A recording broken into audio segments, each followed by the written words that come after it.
Vējš, vainīgs ir vējš. Mājasloks ceļā reiz almas pāris postēļus, Gails un Kaķis kopā gājuši pasteigāties. Bet mežā tiem uzbruk maki. Nu vismaz prieduši pūdiņus sev. Ādas apņēmies ar ragiem pājūtas laust, aunas ar pieru zāles nošķibīt, Kaķis ar ragiem sūļus pat. Ko vājot šķipā kaipā. Gails ukulā jūtam meldus, lauz. Un uzstēļus ar platajiem spārniem iemet amatu izpildīt. Tā nu būdiņi bija 1-2 gatavi. Pēc vakariņām gājuši visi gulēt. Aunas krāsnes priekšā, Kaķis uz krāsnes, uzstēļus plānu vidū. Ārs gals galā un Gails laktā. Saticīgi sevi piedod drīz krāpuši savā būdī. Ar pusnakti vilkumā atraduši savus 2 dēlēnus amatā mācīt un neļūši uznākus uz dzelzceļo būdī. Nu brīnum viņi tūdaļ iesaukt. Šorīt nākam pa pilsētas vietu un neredzējām nekā. Skaidri kā no zemes izbūtās. Māma, iesim iekšā, redzēsim, tad būtu jau mājo, vilcēns.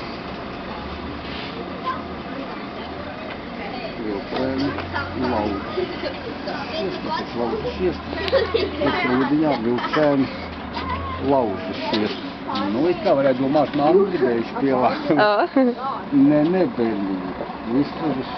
Visur, bet tikai te ne. Negribam briesmās tikt. Vilkumā to teikdam, aizteikusies garu mauz vienu līdz kādam pakalviņam, kur nolikusies uz kreiso aus un aizmidus. Bet viens no vilcēniem pa to laiku aizsteidzies uz būdiņai atpakaļ un iegājis iekšā.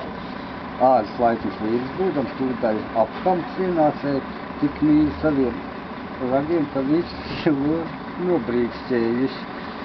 Citi biedri arī atmodušies un tūdaļ steigušies viesi saņēma. Auns ar pieru glaudījis saunas dostēliņš kažos. Kaķis no prikiem šķaujīs viens un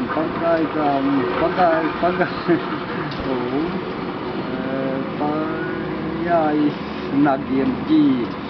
Gails nevarējam naktī redzēt savus, kur dod man arī. No rīta vilkmāts prasīs dēļņam, kāpēc Marķis gulkāt, kur tāds zulumi gadīsies. Jā, māmiņ, kamēr tu gulēji, gāja raudzīt, kad būdiņā labi kabojam, bet durvis aizverot man viens zeus dakšām tūdaļ piespiedz pie sienas, otrs sit ar bumu parībā, trešais knābu kaustuvē un pēc 2 spletnēm. 4. spļāva acīs un sirds pliķis. 5. sauca, kur ir, dod man arī. Laim, ka no 5. tika vēl vaļā. Nekad tev, kāpēc gājas, vai tu neteici, labāk neies iekšā. Nu, nezinu, cik man tur labi.